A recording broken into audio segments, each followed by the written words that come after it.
नमस्कार विद्यार्थी मित्रों, कक्षा 8 विषय हिंदी के अंतर्गत तेरी है जमी काव्य के बारे में आज हम यहाँ पर समझदारी प्राप्त करेंगे, जिसका साहित्यिक प्रकार है प्रार्थना गीत। इस काव्य में ईश्वर के प्रति कृतज्ञता का भाव व्यक्त हुआ है। साथ ही ईश्वर को इस ब्रह्मांड, इस सृष्टि से सर्वोपरि यानी कि सर्वशक्तिमान बताया गया है। जब हम संकट में फंस जाते हैं तो छूटने का उपाय हमें सूझता नहीं, तब हम ईश्वर को याद करते हैं, यानी कि ईश्वर की याद हमें आती है। वह सर्वशक्तिमान और दयालु है। वह हमें मुसीबत से अवश्य छुटकारा दिला सकता है। अगर हमें विश्वास है कोई हमें मुसीबत से छुटकारा दे तो वो है ईश्वर। इसीलिए यहाँ पर कहा गया है कि तेरी है जमी। इस प्रार्थना में ईश्वर के प्रति ऐसा विश्वास प्रकट किया गया है। अब हम काव्य की पंक्ति को समझते हैं। तो तेरी है जमी तेरा आसमान, तू बड़ा मेहरबान, तू बख्शिश कर, सभी का है तू, सभी तेरे, खुदा मेरे तू बख्शिश कर। सबसे पहले हम यहाँ पर इस काव्य में जो काव्य पंक्ति में जो शब्द बताए गए हैं, शब्द दिए गए हैं, उस शब्द को उसका अर्थ समझते हैं। तेरी है जमी, यहाँ पर जमी शब्द का अर्थ होता है जमीन यानी कि धरती। तेरा आसमान, यहाँ पर आसमान शब्द का अर्थ होता है आकाश।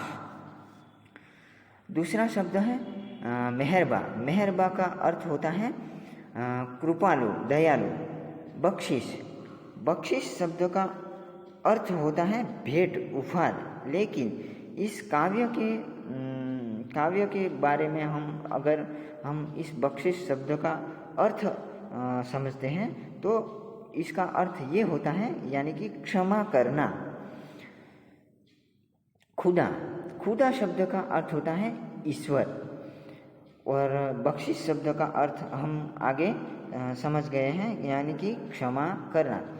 तो इस काव्य पंक्ति के माध्यम से कवि हमें ये कहना चाहते हैं कि तेरी है ज़मीन यानी कि हे ईश्वर, हे भगवान, ये धरती तेरी है और आकाश भी तुम्हारा है। तू बड़ा दयालु है, मेहरबा यानी कि तू बड़ा मेहरबा यानी कि तू बड़ा दयालु है।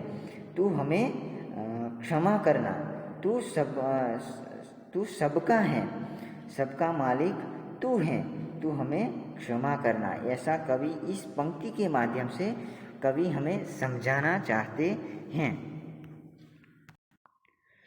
दूसरी पंक्ति है, तेरी मर्जी से ए मालिक हम इस दुनिया में आए हैं, तेरी रहमत से हम सबने ये जिस्म और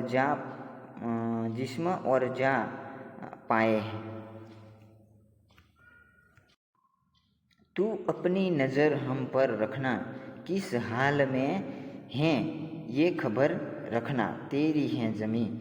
तो इस काव्य पंक्ति को समझने से पहले हम उसमें जो शब्द दिए गए हैं उस शब्द का अर्थ समझ लेते हैं। मर्जी का अर्थ होता है इच्छा। मालिक यानी कि कोई खेत होता है, उस खेत का जो मालिक होता है, रखेवाल होता है, जिसका खेत है उसे मालिक कहा जाता है। लेकिन इस काव्य के अर्थ में जब हम मालिक शब्द का अर्थ करते हैं तो इसका अर्थ ये होता है यानी कि ईश्वर, भगवान। और रहमत का शब्द का अर्थ होता है कृपा। जिस्म यानी कि हमारा जो शरीर है, उस शरीर को हम जिस्म कह सकते हैं, यानी कि जिस्म का अर्थ होता है शरीर। और जा यानी कि प्राण, हमारा जो प्राण होता है उसे जा कहा जाता है। नज़र यानी कि हम जो देखते हैं उसे नज़र कहते हैं। जिस पर हम हमारी जो नज़र स्थिर दृष्टि पड़ती है उसे उस दृष्टि को नज़र कहते हैं। हाल यानी कि परिस्थिति, अभी जो क्या चल रहा है उस परिस्थिति को हाल कहते हैं। खबर यानी कि हमें उसका ख्याल रखते हैं। तो इस काव्य पंक्ति के माध्यम से कवि हमें ये समझाना चाहते हैं कि इस दुनिया हे मालिक, ये दुनिया तुम्हारी है और इस दुनिया में जो हमारा जन्म हुआ है तुम्हारी इच्छा से हमारा जन्म हुआ है। तुम्हारी इच्छा के बिना यहाँ पर कुछ भी नहीं चलता। तुम्हारी कृपा से हमें शरीर और प्राण मिले हैं। तो हम पर हे मालिक तुम हम पर कृपा दृष्टि करना और हम किस हाल में हम जी रहे हैं, किस परिस्थिति में हम जी रहे हैं उसको तू देखना, उस पर नज़र रखना। ऐसा कवि इस काव्य पंक्ति के माध्यम से हमें समझाना चाहते हैं।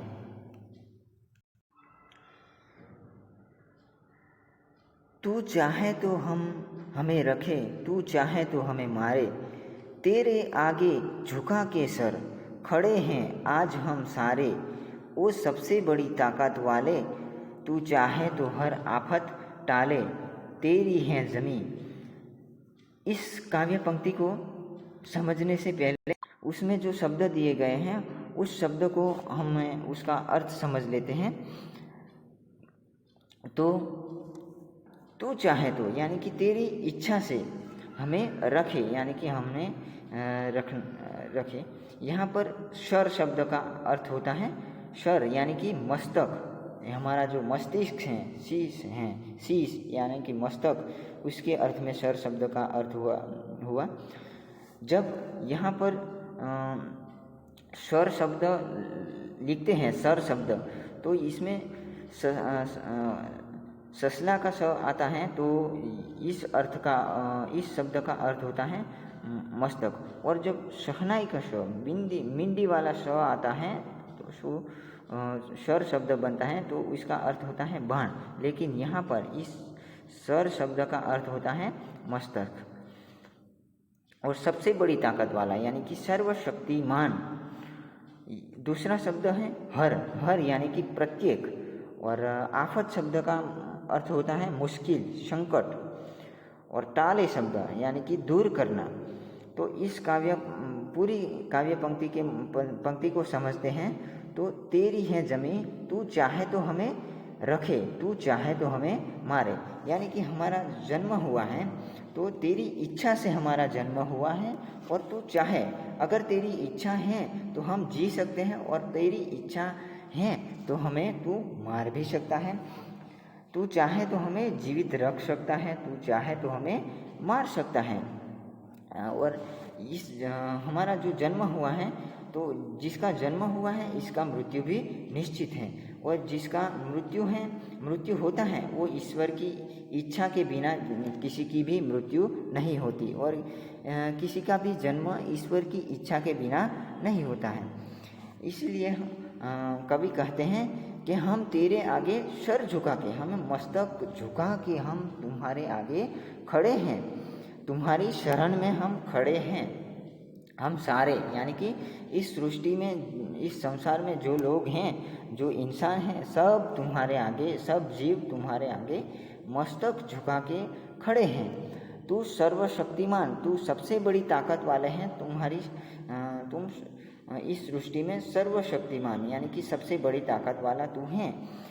और हमारे जीवन में जो आने वाली सभी आफत, प्रत्येक आफत हमारे जीवन में आती है, हम जिंदगी जीते हैं उस समय दरमियान हमारे जीवन में जो आफतें आती हैं, हमारे ऊपर जो संकट आते हैं, उसको तुम्हारी इच्छा हो तो तू टाल सकता है। हमें उस आफत से, उस संकट से तू हमें बचा सकता है। ऐसा कवि इस काव्य के माध्यम से, इस प्रार्थना गीत के माध्यम से कवि कहना चाहते हैं, और ईश्वर को सबसे बड़ी ताकत वाला मानते हैं। तो विद्यार्थी मित्रों, नेक्स्ट इकाई के बारे में आगे हम चर्चा करेंगे। यहाँ पर आज इस काव्य को पूरा करते हैं। अस्तु।